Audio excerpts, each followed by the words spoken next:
Hello students, welcome to HIBA Max 11th Standard Business Max பார்த்துட்டு இருக்கோம். Example 1.25 இந்த வீடியோல பார்க்கலாம். In an economy, there are two industries, P1 and P2. And the following table gives the supply and the demand position in crores of rupees. So நமக்கு ஒரு டேப்லோ column கொடுத்துட்டாங்க. Production sector, consumption sector இருக்கு, P1, P2 இருக்கு, இதுவும் P1, P2. Final demand என்ன, cross output என்னன்னு கொடுத்துட்டார். Determine the output when the final demand changes to 35 for P1. So final demand வந்து 35 மாறினா and 42 for P2. P2 இருக்கிற இடத்துல 42 மாறிச்சுன்னா என்ன கண்டிஷன்ஸ்லாம் மாறும் அப்படின்னு கேட்குறாங்க. ஃபர்ஸ்ட் இது வந்து ஹாக்கின்ஸ்-சைமன்ஸ் கண்டிஷன் வருதான்ட்டு பி மேட்ரிக்ஸ் வச்சு கண்டுபிடிக்கணும். அதுக்கப்புறம் சேஞ்ச் பண்ணிட்டு நம்ம பார்க்கலாம். சொல்யூஷனில் இந்த டேப்லோ காலம் மட்டும் எடுத்து எழுதியிருக்கேன். நமக்கு என்ன தேவையோ அதை மட்டும் எடுத்து எழுதியிருக்கேன். ஸோ இதுலேருந்து A11 என்னன்னு கண்டுபிடிக்கணும். First row first column 10, A12 25, A21 20, A22 30 and cross அவுட்புட்லேருந்து X1 X2 கண்டுபிடிக்கணும். X1 50, X2 வந்து 16 எடுத்துக்கலாம். சரிங்களா? இப்போ இதை வச்சுட்டு B11 எப்படி கண்டுபிடிக்கிறது? A11 by X1, A11 10, X1 வந்து 50. ஸோ 0 கேன்சல் பண்ணிட்டா 1/5 கிடைக்கும். டேரெக்டாக 1/5 எழுதிக்கோங்க, பாயிண்ட்டை மாற்ற வேண்டாம். சரிங்களா? அப்புறம் B12னா A12 by X2, A12 value 25, X2 value 60. 5 5s are 25, 5 12s are 60. Next B21. B21க்கு A21 by X1. A21 value 20, X1 value 50. 0 cancel ஆயிடும். 2/5 ஆன்சர் இருக்கும். அடுத்து B22னா A22 divided by X2. A22 value 30, X2 value 60. cancel பண்ண 1/2 கிடைக்கும். So answer 1/2. இப்போ technology matrix என்னன்னு கண்டுபிடிச்சாச்சா? The technology matrix is B. B ஓட values என்ன? 1/5, 5/12, 2/5, 1/2. B matrix கண்டுபிடிச்சாச்சு. அடுத்தது I minus B தான் கண்டுபிடிக்கணும். I minus B is equal to 1001 minus 1/5, 5/12, 2/5, 1/2. I minus B solve பண்ணலாம். LCM எடுக்கிற மாதிரி இருக்கும். 1 minus 1/5. அப்போ இது எப்படி எழுதலாம்னா, தனியாக நீங்கள் கால்குலேட் பண்ணால் 1 minus 1/5, 5 1s are 5, 5 minus 1 4. So answer 4/5 கிடைக்கும். 0 minus 5/12 minus 5/12. 0 minus 2/5 minus 2/5. 1 minus 1/2. 2 1s are 2, 2 minus 1, 1, 1/2. So first என்ன கண்டுபிடிக்கணும்? டயகனல் எலிமெண்ட்ஸ் எப்படி இருக்கணும்? பாசிட்டிவாக இருக்கணும். So the element of main diagonals are positive. இங்கே first condition satisfied. The elements of main diagonals are positive.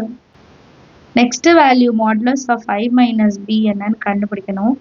So அதுக்கு already நம்ம I minus B கண்டுபிடிச்சிட்டோம். 4/5 minus 5/12 minus 2/5, 1/2. இப்போ இதை சால்வ் பண்ணலாம். ஃபர்ஸ்ட் இந்த ரெண்டு டயகனல் மல்டிபிள் பண்ணோம். 4/5 into 1/2 minus of minus into minus plus 2/5 into 5/12. so 5 cancel பண்ணிடலாம். 2 1s are 2 2s are திருப்பி 2 1 time 2 6 times. பேலன்ஸ் என்னெல்லாம் இருக்கு பாருங்க. 2/5 minus 1/6. இப்போ இதையே எல்சிஎம் எடுத்தால் தான் சால்வ் பண்ணணும். 6 2s are 12, 5 1s are 5, 5 6 are 30. 12 minus 5 7, 7 minus 30. ஈஸியாக சால்வ் பண்ணிட்டோமா? 7 minus 30ன்றது positive number, greater than 0, less than கிடையாது.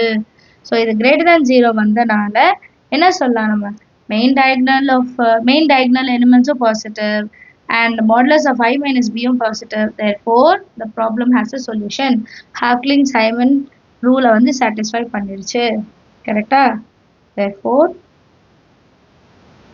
the main diagonal elements are positive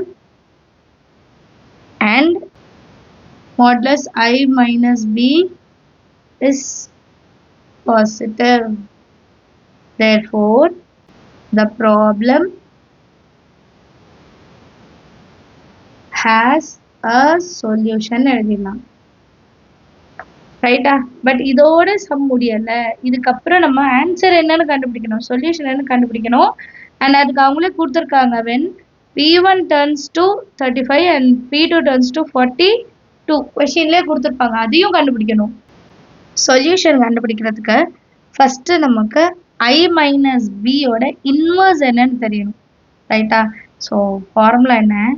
I minus b inverse is equal to 1 by I minus b into adjoint of I minus b. நம்ம எப்படி solution கண்டுபிடிப்போம்? X is equal to I minus b inverse into d. இப்போ d ஓட value தான் கொஸ்டின்லேயே அவங்க கொடுத்துட்டாங்க 35 42. d is equal to 35 1 42 1 கொடுத்துட்டாங்க. நம்ம இப்போ என்ன கண்டுபிடிக்கணும்? I minus b inverse கண்டுபிடிக்கணும். அப்புறம் மல்டிபிள் பண்ணும்போது unknown வேல்யூ வந்து தெரிஞ்சிடும். இப்போ இது இன்வர்ஸ் கண்டுபிடிக்கிறதுக்கு ஃபர்ஸ்ட் இதோட மாடுலஸ் வந்து 0 ஆகக்கூடாது, அதை ஆல்ரெடி கண்டுபிடிச்சிட்டோம். Modulus of I minus b is equal to 7 by 30 which is not equal to 0. So இது வந்து சிங்குலர் மேட்ரிக்ஸ் கிடையாது. அதனால அடுத்த ஸ்டெப்பு போகலாம். Next adjoint of I minus b 2 by 2 matrix தான். ஜஸ்ட் இதை கிராஸ் பண்ணி எழுதிக்கோங்க.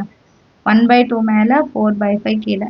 இங்கே மைனஸ் இருந்தால் ப்ளஸ்ஸாக மாறிடணும், மைனஸ் இருந்தால் ப்ளஸ்ஸாக மாறிடணும். இப்போ அட்ஜாயின் கண்டுபிடிச்சிட்டோன்னா அடுத்தது இன்வர்ஸ் தான் கண்டுபிடிக்கணும்.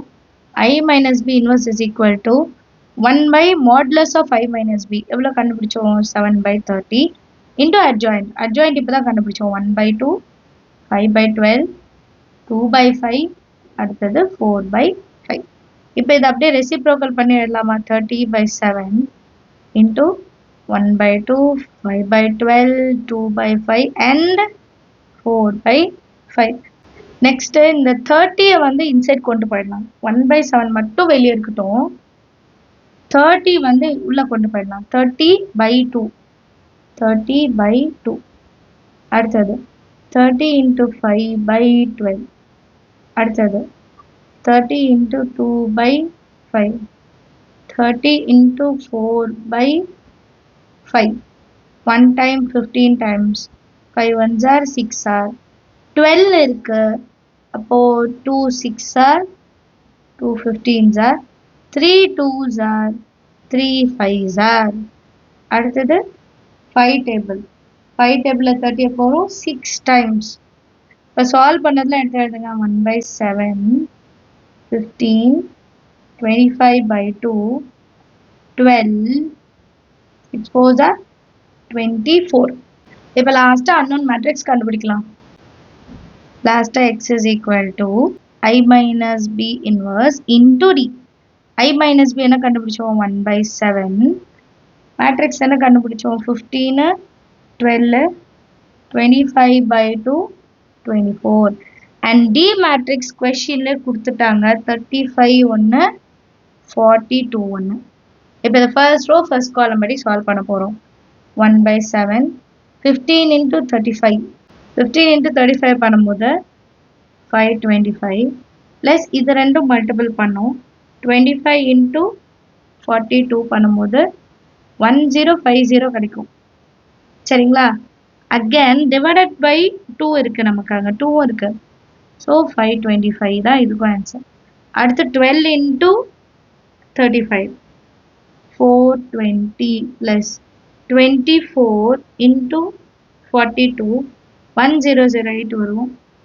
1008 கிளியரா? அப்போ 1 by 7 into இதை ரெண்டுத்தையும் ஆட் பண்ண என்ன வரும்? 525 plus 525 1050. அடுத்தது 420 plus 1008 1428. இது ரெண்டுமே 7 டிவைட் ஆகும். 1050 டிவைடட் பை 7 பண்ணும்போது எனக்கு 150 கிடைக்கும். அதே மாதிரி 1428 டிவைடட் பை 7 செய்யும்போது 204ன்னு ஆன்சர் கிடைக்கும். லாஸ்ட் ஸ்டேட்மெண்ட் மட்டும் எழுத போதும். The output of the industry P1 should be first வர்றது rupees 150. இது X ஓட value. And P2 should be second value rupees 204 crores. இப்போ க்ரோஸ்ல கொடுத்துருந்தாங்கன்னா நம்மளும் க்ரோஸ்லேயே மென்ஷன் பண்ணும். ஸ்டேட்மெண்ட் மறக்காம எழுதிடுங்க. ஸோ எல்லாருக்கும் அண்டர்ஸ்டாண்ட் ஆயிருக்கும் நினைக்கிறேன். ஏதாவது டவுட் இருந்தால் மறக்காம கமெண்ட் செஷன்ல கேளுங்க. உங்க ஃப்ரெண்ட்ஸ் சர்க்கிளையும் ஷேர் பண்ணுங்க. தேங்க்யூ ஸோ மச் ஃபார் வாட்சிங்.